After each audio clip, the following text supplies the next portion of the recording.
Church, did y'all get into part one of this Wendy Williams documentary? Well, baby, I did, and we got to talk about it. Now, if I tried to fit in all my thoughts in one video, y'all, this would be extremely long, so I'm basically going to move it into multiple videos, all right? But in this first one, all I want to talk about is the exploitation of the situation, because the question at the forefront of a lot of people's minds is Wendy Williams being exploited? And to that, I say overall, absolutely 100% yes, okay? However, a case can be made for either side, all right? Now, in the yes, she's being exploited column, right? In real time, we know that Wendy has been diagnosed with aphasia and dementia, okay? And because of the simple mere fact of that, we should not know about any of this because it is not our damn business, okay? And if you look at somebody who has the same damn diagnosis as Wendy, Bruce Willis, there's not a camera crew in Bruce Willis' face. There's not a camera crew documenting him going crazy in real time. So exactly why is there of Wendy Williams, okay? Now, in the no, she's not being exploited column, I think it's important to note the intentions of how things start, okay? And for all of y'all that had lives and couldn't keep up, this is literally the third picture in a 3-picture deal that Wendy signed with Lifetime when she was of sounder mind, okay? The first installment was Wendy Williams the movie, the second installment was Wendy Williams What a Mess, and this is the third installment. And when it started, the intentions were good, okay? It was basically trying to document Wendy's comeback. Her show had been canceled. She wants back in the spotlight. She's starting a new podcast, and everybody loves a good comeback story, so let's document hers. Now, somewhere along the line, I'm sure they realized that they got more than they bargained for, and should they have shut it down at that point, I'll leave that for y'all to decide, okay? But what I have to believe is this. The Wendy that we knew was always sharing her story to help others, okay? Whether it was her sobriety, whether it was her pregnancy struggles before she conceived Kevin, she always shared her story with the intention of, if I share mine, hopefully this will help somebody else out there. So I have to believe that somewhere in this woman's head today, that is still the case, and she would want this story to be shared, okay? So overall, do I think this is exploitation? Absolutely 100% yes, but a case can definitely be made for either side. Now, church, as I was watching the documentary, all I kept thinking was, who is the saint? Who is the sinner? Who is the problem, and how can we fix it? And what I came to realize is that this is all just one big web of confusion with Wendy at the center of it. Now, as I see it, there are 4 main entities at play here, okay? There's Wendy, there's the courts and the banking system, there's the family, and then there's all the people around Wendy Williams. And we're going to break down all 4, okay?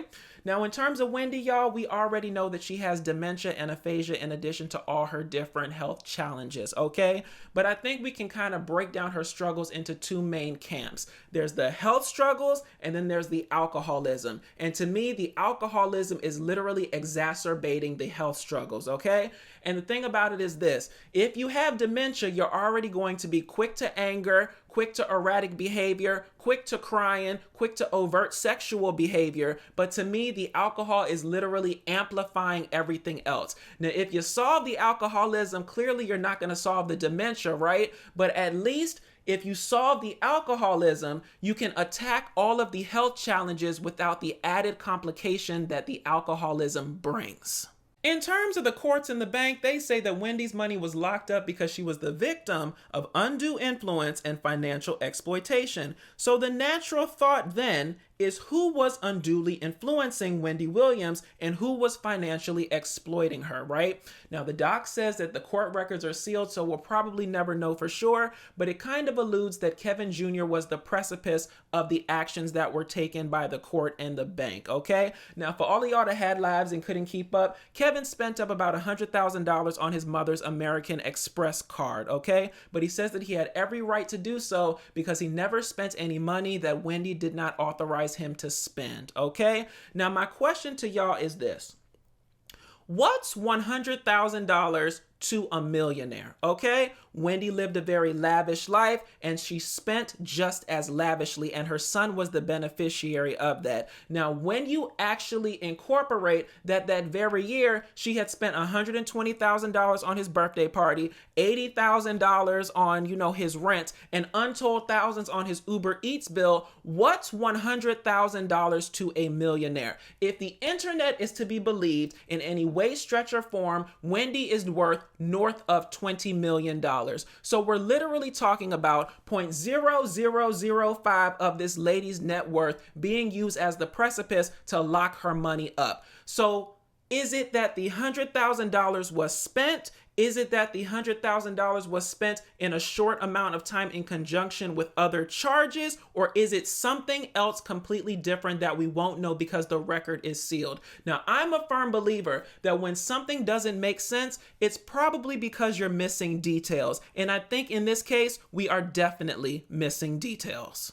Now let's talk about the family. So an interesting part of the documentary that I found was them talking about, the ins and outs of the guardianship process. And a man was basically saying that, as a last resort, the court will appoint somebody external to the family, aka a third party. But normally what they like to do is appoint somebody from within the family because that person normally has the person in question's best interest at heart, okay? So we learned in the last part that Kevin had some issues with the card, so I kind of understand why he was excluded from the conversation.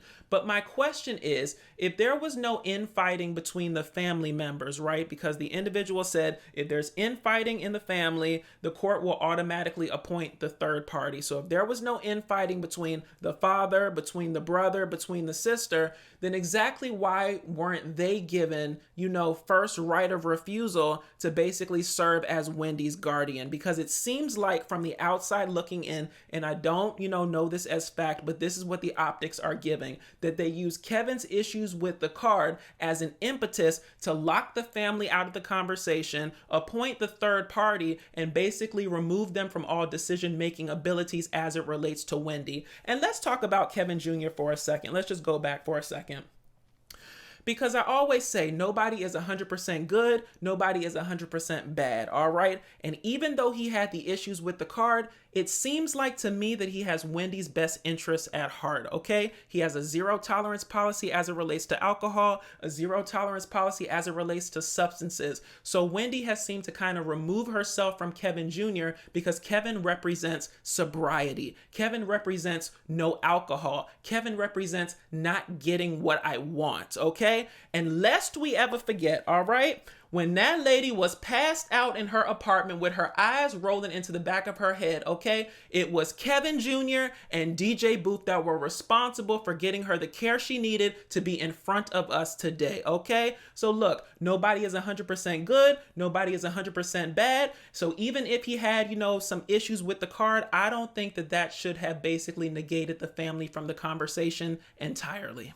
And last but not least, let's talk about these employees. Now, Kevin Jr. made a really good point that I'm going to try to paraphrase. And he basically said, if someone is incentivized to keep you where you are to keep getting a check, then they will literally keep you where you are to keep getting a check. And think about it. If Wendy goes off the rails and God forbid dies, money gets shut off, you out of a job, all right? If we stop this whole farce of a podcast production and basically get Wendy the help she truly needs, money gets shut off, you out of a job. So what we got to do is keep Wendy right in this middle area, okay? Right in this middle area where we're not quite helping, but we're not quite hurting, okay? Where she's a hot mess, but we can manage it, all right? Now, I'm not saying that the people that work for Wendy are bad people, because God knows some of us just go to work to do our job and go to hell home, okay? But as far as I'm concerned, if you are not a part of the solution, then you are part of the problem. Now, y'all drop down in the comments and let me know what you think about this situation, and we'll talk later.